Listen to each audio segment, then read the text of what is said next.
Hello friends, welcome to our channel crypto with Vishal. आज के video में बात करेंगे गाइस क्या मार्केट में चल रहा है, बिटकॉइन स्पॉट ईटीएफ के वॉल्यूम के बारे में, मीम कॉइन्स के बारे में, और सबसे बड़ी चीज OKX ने इंडियन यूजर्स के लिए फाइनली लास्ट वार्निंग यहां पे दे दी है। क्या बाइनेंस में भी, MEXC में भी, Gate.io में भी, KuCoin में भी कुछ हमें होता हुआ देखने को ऐसे मिलेगा? क्या वार्निंग उन्होंने दी है और कुछ और डिस्कस करना है मुझे आप लोगों से इंडिया में क्रिप्टो करेंसी के बारे में, जिसको आज के वीडियो में हम लोग बात करेंगे। सबसे पहले एक बार क्रिप्टो एनालिसिस पे चलते हैं। मार्केट कैप 2.8% यहाँ पे बढ़ा है, 2.34 ट्रिलियन मार्केट कैप चल रहा है। वॉल्यूम के बारे में बात करें, नियर अबाउट 26% का वॉल्यूम डाउन है। इनफ्लो की बात करें तो रात 12 बजे से अब तक दो इनफ्लो के डेटा देखने को मिले। 2803 BTC के फियर एंड इंडेक्स अभी भी एक्सट्रीम ग्रिड में 80 में। पिछले एक घंटे के सेंटीमेंट्स देखेंगे बाय की तरफ, अगर हीट मैप देखेंगे BTC 1.45%, इथीरियम 1.7% अप, पर मीम कॉइन एक्चुअल में इस समय असली जादू दिखा रहे हैं। डॉज की बात करेंगे 18.5%, शिबा इनू की बात करेंगे 55% से ज्यादा का पंप यहां पे देखने को मिला। और बाकी की ऑल्ट कॉइन्स में भी उतनी रैली नहीं दिखने को मिली है जितनी मीम कॉइन्स में दिख रही है। तो ये ना एक लिस्ट थी मेरे मीम कॉइन्स की जो मैं वीडियो बनाने वाला था। होता क्या ना, बहुत सारा कंटेंट होता है, सारी चीज़ें आ नहीं पाती है, पर ये वीडियो आया ही नहीं कभी। इसमें से कुछ कॉइन्स हमने ऑलरेडी लिए हुए थे। बॉन्क हम लोगों ने, मैंने लास्ट टाइम आप लोगों को सजेस्ट किया था, उस टाइम का थोड़ा पड़ा हुआ होगा। विफ मैंने ऑलरेडी वीडियो में आप लोगों को इसके बारे में बताया था। मायरो के बारे में थोड़े दिन पहले ही हम लोगों ने बात करी थी, पर हमें इंट्रोड्यूस करना था कोक इनू को, पर वो इंट्रोड्यूस हो ही नहीं पाया यहाँ पे। और पेपे 2.0 भी मुझे था कि थोड़ी मात्रा में बाय करेंगे, क्रैश होके नीचे आ गया हुआ है ऑलरेडी, मार्केट कैप कम है, पर कोई बात नहीं। एक बार जब मीम कॉइन का थोड़ा सा यहाँ पे थमेगा फिर हम लोग इस चीज़ के बारे में बात करेंगे। बिटकॉइन के बारे में गाइस बात करें, जब ये वीडियो बना रहा हूँ मैं, बिटकॉइन का प्राइस है 62,267। एक इंपॉर्टेंट चीज़, अगर आप बिटकॉइन अभी देखते हैं ना यहाँ पे बिटकॉइन को, तो देखिए एक चीज़ रही है अभी तक बिटकॉइन की कि बिटकॉइन ने पंप लेने के बाद कुछ दिन साइडवेज चलता है, फिर एक पंप देखने को मिलता है। सेम चीज़ हमें लास्ट टाइम भी देखने को मिली थी, और सेम चीज़ उससे पहले भी, जब बिटकॉइन 43,000 पे यहाँ पे चल रहा था और जब 52 पे चल रहा था तब भी यही चीज़ थी। और अगर आप देखो ना, हर $10,000 बाद बिटकॉइन के प्राइस में यही होता है, sideways pump, 10,000 pump, sideways pump, 10,000 pump. अब क्या साइडवेज के बाद 10,000 पंप होगा, पता नहीं, इस बारे में देखेंगे आने वाले टाइम में।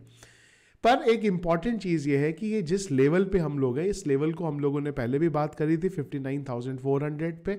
और अगर आप देखें, बात 59,400 नहीं है, ये एरिया है पूरा। अगर आप देखेंगे ना, ये वाला, यहां पे अक्सर बिटकॉइन आता है इस एरिया से और वहां से उसे रिजेक्शन मिलता है। लेकिन हर बार क्या होता था, अगर आप देखिए, बिटकॉइन आता था, एक भी कैंडल इससे ऊपर नहीं होती थी, उसके बाद सीधा डाउन, ऊपर आया। अगर आप देखें यहां पे ग्रीन कैंडल बनती ही नहीं थी, सीधे नीचे। यहां पे देखें सेम चीज यहां हुई, बिटकॉइन ने एक ऑल टाइम हाई 2021 में बनाया, नीचे आया, फिर बनाया, फिर नीचे आया। लेकिन इस बार अगर आप देखेंगे तो चीजों में थोड़ा सा यहां पे बदलाव है।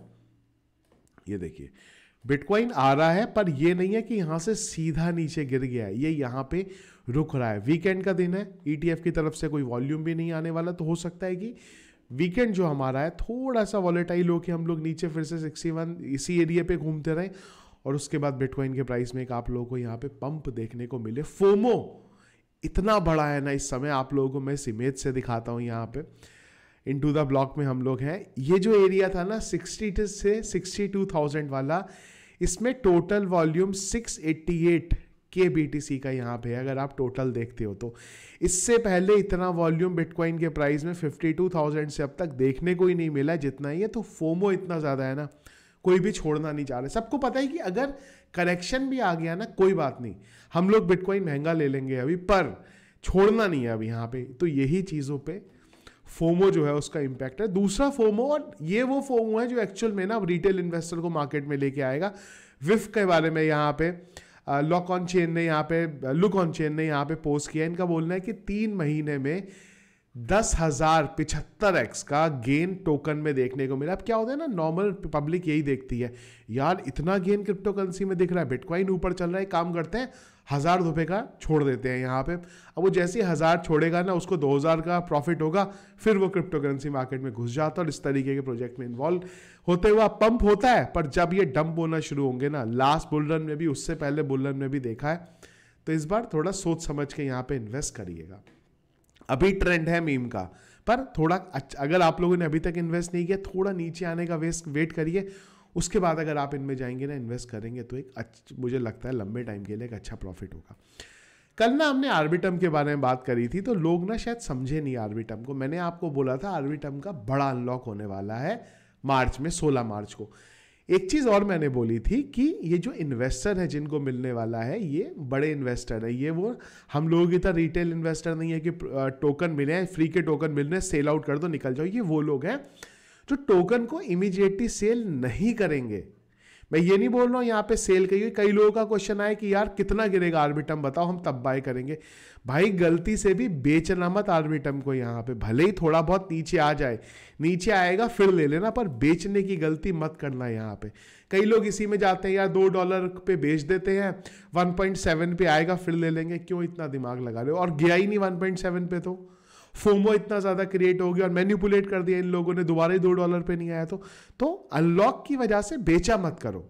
बस बोलने का मतलब कल ये था कि अगर अनलॉक की वजह से मार्केट में मैनिपुलेशन होने को दिखा तो नीचे आएगा तो फिर से बाय कर लेना। पहले से समझा रहा हूं इस चीज को, नहीं तो क्या होता है लोग बोलते हैं यार आपने पहले बताया नहीं, तो वो समझाने की वजह से बोला है। गलती से भी बेचना मत आर्बिटम को, अच्छा प्रॉफिट आप लोगों को देके जाएगा। अच्छा एक बार देखिए अगर ETF का क्या वॉल्यूम यहाँ पे रहा है, तो आप देखो ना लगातार तीसरा दिन ऐसा गया है जब, और ये 29 तारीख का डेटा मैं बात कर रहा हूँ, 1 तारीख का डेटा भी ना मेरे पास आ गया है पर पूरा नहीं आया, तो इसलिए मैंने शीट में उसको ऐड नहीं किया है।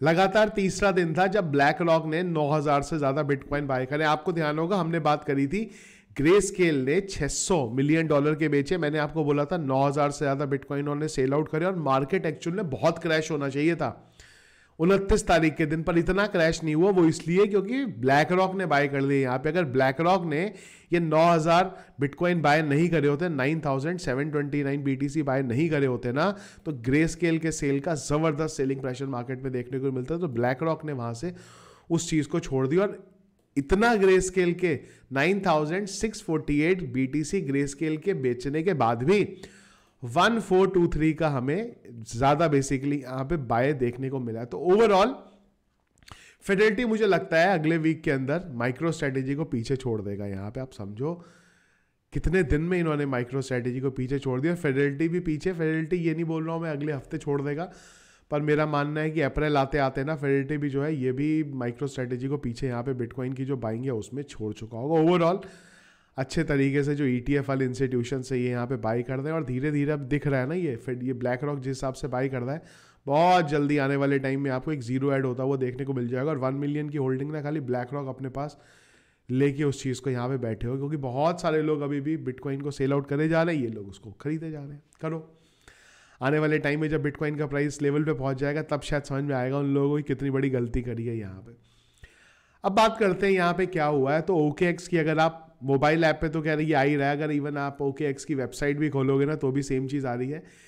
OKX exchange is currently not available in India due to local law and regulations.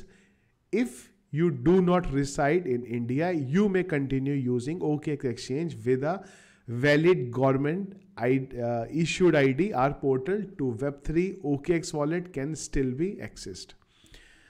अभी तक क्या होता था, इस तरीके की वार्निंग हमें एक्सचेंज में देखने को नहीं मिलती थी, तो इन्होंने एक फाइनली चीज यहाँ पे बोल दी है कि हाँ भाई अब बहुत जल्दी OKX की वेबसाइट और OKX के जो यूजर्स हैं, बेसिकली जो इंडियन यूजर्स हैं, शायद वो लोग ट्रेड भी अब यहाँ पे ना कर पाए। तो जो भी फंड पड़ा हुआ है इसको अभी भी यहाँ से चेंज कर दो। पर क्वेश्चन ये है, OKX तो ठीक है छोटा इतना यूज नहीं होता, पर आज की डेट में सबसे ज़्यादा जो फ्यूचर ट्रेडिंग होती है ना वो MEXC के ऊपर होती है, क्योंकि MEXC पे अभी भी कोई KYC नहीं है। और उसके बाद जो दुनिया का सबसे बड़ा एक्सचेंज है, MEXC के बाद नहीं, स्पॉट ट्रेडिंग के लिए जो दुनिया का सबसे बड़ा एक्सचेंज है दैट इज बाइनांस। अगर उनमें इस तरीके की चीज़ें देखने को मिल गई ना तो एक्चुअल में कोहराम मचेगा। और अगर ये एक्सचेंज बंद हो गए, देखो इंडिया में फ़र्क क्या पड़ेगा वो बताता हूँ आपको। मान लो कि एक सेमी एक्सी बाइनेंस कंप्लीटली बंद हो गए, अभी भी कई लोगों के क्वेश्चन आ रहे हैं कि ऐप अपडेट का ऑप्शन आ रहा है। हो क्या रहा है कि यूजर्स के फ़ोन में ऐप पड़ी हुई हैं, एक्सचेंजेस बराबर खुल रहे हैं, पर अगर इन ऐप्स ने हार्ड अपडेट डाल दिया, मतलब अपडेट करे बिना ऐप खुलेगी नहीं, तो क्या होगा? अपडेट करने जाओगे, प्ले स्टोर से हट गया हुआ है, ऐप स्टोर से हट गया, तो अपडेट कहाँ से होगी? अपडेट कहीं से होगी नहीं। तो ये सबसे बड़ा चैलेंज है। इसका सॉल्यूशन क्या है? मेरे पास कोई सॉल्यूशन नहीं है इस चीज़ का। सॉल्यूशन है, ऐसा नहीं है कि सॉल्यूशन नहीं है, पर उस चीज़ में कर नहीं सकते कुछ, अभी बात करेंगे उस बारे में भी। तो बाइनेंस में, MEXC में भी आप लोगों को देखने को मिल सकता है, बिल्कुल मिल सकता है। क्या करें, फिगर आउट कर रहा हूँ मैं इस चीज़ का सॉल्यूशन, आने वाले टाइम में कुछ मिलेगा तो आप लोगों को बताऊंगा। बाइनेंस एटलीस्ट मुझे नहीं लगता कुछ देखने को मिलेगा, क्योंकि देखो प्रॉब्लम है क्या इन सब चीज़ों में, क्यों दिक्कत आ रही है एक्सचेंजेस को, क्योंकि ये लोग भी ना, मैं खाली OKX की बात नहीं कर रहा हूँ, सब एक्सचेंजेस की बात कर रहा हूँ, ये भी रूल्स को फॉलो नहीं करते अंदर, इंटरनली जो इनके अंदर होते हैं ना। प्रॉब्लम क्या है, गवर्नमेंट पूरे रूल्स को फॉलो करने को बोल रही है, साथ में क्या बोल रही है, 3 साल का डेटा लाके, तो है ही नहीं इनके पास, KYC करते ही नहीं थे, लाए कहाँ से डेटा। पर बाइनेंस के साथ अगर आप बोलते हो तो वो इस वजह से कि दुनिया का सबसे बड़ा एक्सचेंज है, वो पूरे का पूरा वेरिफिकेशन करके पूरे के पूरे कंप्लेंट्स के साथ चलता है, उसको मुझे लगता है यहाँ पे प्रॉब्लम नहीं आने वाली है। मैं कोई प्रमोशन नहीं कर रहा हूँ बाइनेंस का, आपको एक सीधी साफ सीधी बात बता रहा हूँ कि उनको प्रॉब्लम नहीं आने वाली है। बाकी एक्सचेंजेस को आ सकती है। कॉइनबेस और एक ऐसा एक्सचेंज है जिसको दिक्कत बिल्कुल नहीं आएगी। कॉइनबेस से ज्यादा कंप्लेंट्स को फुलफिल करने वाला एक्सचेंज, क्रिप्टो करेंसी एक्सचेंज इस दुनिया में कोई नहीं है, पर वो इंडिया में यहाँ पे यूज ही नहीं होता है। बाइनेंस यूज होता है और बाइनेंस का मुझे नहीं लगता प्रॉब्लम आएगा, पर हाँ बाकी एक्सचेंजेस के साथ प्रॉब्लम आ सकता है। सॉल्यूशन अगर आप मेरे से पूछोगे तो यार मैं आपको कुछ नहीं बता सकता। मैं चाहता हूँ कई बार करना, कई लोगों के साथ दिक्कत आती है USDT का प्रॉब्लम। मैं चाहता हूँ एक ऐसा प्लेटफॉर्म क्यों ना आप लोगों के लिए बना दूं कि आप INR डिपॉजिट करो और आप लोगों को USDT मिल जाए। भाई फिर जिस एक्सचेंज में ट्रेड करना है करो। आज की डेट में इंडियन एक्सचेंजेस में जो लोग ट्रेड कर रहे हैं वो फॉरेन एक्सचेंजेस में आना चाहते हैं, पर USDT कैसे बाय करें? P2P में इतने स्कैम हो रहे हैं। मैं चाहता हूँ बनाना, पर प्रॉब्लम है कैसे बनाऊं मैं कैसे बताऊं कि ये जो पैसा मेरे पास INR के थ्रू आ रहा है, ये पैसा कहां से आ रहा है? क्रिप्टो करेंसी से आ रहा है। कहानी लग जाएगी यहाँ पे। इवन कई यूजर्स मुझे बोलते हैं कि यार अपना एक्सचेंज क्यों नहीं बना देते। मैं चाहता हूं अपना एक्सचेंज बनाना, मेरी बात भी हुई इस चीज के बारे में, रेगुलेशंस को भी समझना चाह, पर इतने इशू हैं, कौन पढ़ना चाहेगा इंडिया के अंदर रेगुलेशंस पे? दुनिया में क्या से क्या हो रहा है यहाँ पे। US ETF लेके आ रहा है यहाँ पे, और हमारे वहां आज भी इन सब चीजों को लेके लड़ाई झगड़े हैं कि अरे यार USDT कैसे खरीदेंगे, इंडियन क्रिप्टो करेंसी एक्सचेंजेस में ये दिक्कत है, फॉरेन क्रिप्टो करेंसी एक्सचेंजेस को गवर्नमेंट बैन कर दी है। दुनिया कहीं से कहीं पहुंच गई है, हम आज भी जो सबसे बेसिक चीज़ें हैं ना वहीं पर अटके हुए। लेकिन एक और चीज़ मैं आपको बोलना चाहूँगा कि मुझे लगता है इस बार चीज़ें चेंज होती हुई आप लोगों को देखने को मिलेंगी। उसका भी रीज़न है ETF यहाँ पे। देखिए जो ETF आया है ना, ये जो 2024 का साल है, 2025 का साल है, मुझे लगता है इस बार ना बहुत कुछ चेंज होता हुआ आप लोगों को देखने को मिलेगा। मीडिया कवरेज आप लोगों को देखने को मिलेगी, और गवर्नमेंट का जो स्टैंड है ना वो पक्का चेंज होगा इस बार क्रिप्टो करेंसी के थ्रू। और ब्लैक रॉक, फेडरलिटी और जो US के ETF आए हैं ना, उन्होंने ये दिखाया है इस चीज़ को। कई बार मेरी कुछ ऑफिशियल से बात होती है इंडिया में भी, वो ये चीज़ बोलते हैं कि गवर्नमेंट को सब पता है दुनिया में क्या क्रिप्टो करेंसी को लेके चल रहा है। गवर्नमेंट को पता है कौन सा मीम कॉइन कितना पंप होके दे रहा है। उन्होंने एक सेपरेट टीम अपनी बनाई है जो सिर्फ इस चीज़ को देखती है हम सोशल मीडिया के ऊपर क्या बोल रहे हैं, पर वो अभी कुछ बोलना नहीं चाहती। अगर उसने कुछ हल्का फुल्का भी पॉजिटिव बोला तो लोग बोलेंगे अरे इंडिया क्रिप्टो करेंसी को सपोर्ट कर दिया। तो वो भी वेट कर रहे हैं चीज़ों को समझने के लिए क्या हो रहा है। पर ये ETF के बाद कहीं ना कहीं वहाँ भी ये चीज़ आएगी कि जब ये लोग तैयार हैं एक्सेप्ट करने को, तो आप इस चीज़ को एक्सेप्ट करने को क्यों तैयार नहीं है। कुछ रूल्स चेंज होंगे इंडिया के अंदर, रेगुलेशंस आएंगे, लेकिन आने वाले टाइम में मुझे लगता है ये जो इश्यूज है ना ये पूरे हद तक रिजॉल्व होंगे। अब एक और दिक्कत है कि अगर फॉरेन क्रिप्टो करेंसी एक्सचेंजेस बंद हो गए तो प्रॉब्लम क्या है इंडिया में? प्रॉब्लम है लिक्विडिटी की। इंडियन क्रिप्टो करेंसी एक्सचेंजेस पे लिक्विडिटी है ही नहीं। अगर कोई बड़े अमाउंट में खरीदने आ गया तो ये प्राइसिंग में बदल जाएगा। कोई अगर विड्रॉल करना चाहता है उसकी बहुत छोटी लिमिट है। ऐसा नहीं है कि फॉरेन क्रिप्टो करेंसी एक्सचेंजेस में विड्रॉल नहीं है, वहां पे भी विड्रॉल की लिमिट है। एक BTC की विड्रॉल की लिमिट है, उसको बढ़ा सकते हो आप एडिशनल KYC करके, पर एक BTC इंडिया के हिसाब से बहुत बड़ा होता है। पर इंडिया में अलग ही लिमिट है, कोई एक्सचेंज 10,000 के लिमिट सेट करे बैठा है, कोई 20,000 के लिमिट सेट करे बैठा है, कोई 50,000 के लिमिट सेट करे बैठा है, 50,000 रुपए की, USDT की नहीं। अब आदमी अगर वहां से विड्रॉल करना चाहता है वो करे क्या, 20,000 को, किसी का 10 लाख का फंड है, 20,000 रुपए एक दिन के विड्रॉल की लिमिट है, 25,000 50,000, भाई क्या 20 दिन तक विड्रॉल ही करता रहेगा वो? तो ये सब दिक्कत है, इनके सॉल्यूशन कोई है नहीं यहाँ पे। अब जो एक्सचेंजेस है वो क्या बोलते हैं, भाई हमारे पास लिक्विडिटी नहीं है, अगर हमारे पास बड़ी लिक्विडिटी आएगी हम हैंडल कर लेंगे, पर लिक्विडिटी एक्सचेंज पे ही नहीं है। किसी ने बड़े अमाउंट में अगर कोई टोकन को खरीद लिया यहाँ पे मिलियंस में, तो आप लोगों का एक्सचेंज वहाँ पे अलग चला जाएगा। तो हर तरफ प्रॉब्लम है, पर मुझे लगता है इस बार कुछ चीज़ें चेंज होती हुई देखने को मिलेंगी, स्पेसिफिकली ETF की वजह से। अब क्या चेंज होगा क्या नहीं होगा वो आने वाले टाइम में पता चलेगा, पर overall foreign crypto currency exchange अगर आप यूज़ करते हैं तो थोड़ा सा चिंता का विषय अब यहाँ पे है कि अगर ये ऐप कंप्लीटली बंद हो गई इंडिया के अंदर तो क्या होगा। आने वाले टाइम में कोशिश करूँगा मैं कुछ सॉल्यूशन आप लोगों को बता सकूँ, क्या हम लोग कर रहे हैं, रिसर्च में अपनी कर रहा हूँ, कुछ लोगों से बात भी इस चीज़ के बारे में कर रहा हूँ। एक्सचेंज नहीं बनाऊँगा अपना किसी भी हद में, क्योंकि उसमें बहुत सारे इश्यू हैं, पर जो भी सॉल्यूशन होगा मैं आप लोगों को जल्दी कोशिश करूँगा उसको लेके आऊँ। और ये जो परेशानी वाला जो इस समय जो टाइम है, एक परेशानी से हम लोग निकल गए हैं यहाँ पे जब क्रिप्टो करेंसी मार्केट क्रैश हुआ था, पर दूसरी जो परेशानी जल्दी भी इसको रिजॉल्व करने की यहाँ पे कोशिश करेंगे। तो ये था गाइस अभी तक का वीडियो, जो मार्केट में चीज़ें चल रही हैं। आप लोगों को क्या लगता है, इंडिया में कुछ चेंज होगा क्रिप्टो करेंसी को लेके, मीडिया में कुछ चेंज होगा, या अभी भी वही सब चीज़ें चलती रहेंगी, क्रिप्टो करेंसी स्कैम है, मत यूज़ करो, ये है वो है? जो भी आप लोगों का ओपिनियन होगा कमेंट बॉक्स में मुझे ज़रूर बताइएगा। तो वीडियो पसंद आया इसको लाइक और शेयर जरूर कीजिएगा। चैनल में अगर आप नए हैं, फर्स्ट टाइम वीडियो देख रहे हैं, आगे भी हमारे वीडियोस देखना चाहते हैं, जरूर चैनल को सब्सक्राइब कर लीजिएगा। और क्रिप्टो करेंसी मार्केट के रेगुलर अपडेट्स के लिए टेलीग्राम को ज्वाइन कर लीजिएगा, लिंक वीडियो के डिस्क्रिप्शन में मिल जाएगा। Thank you friends.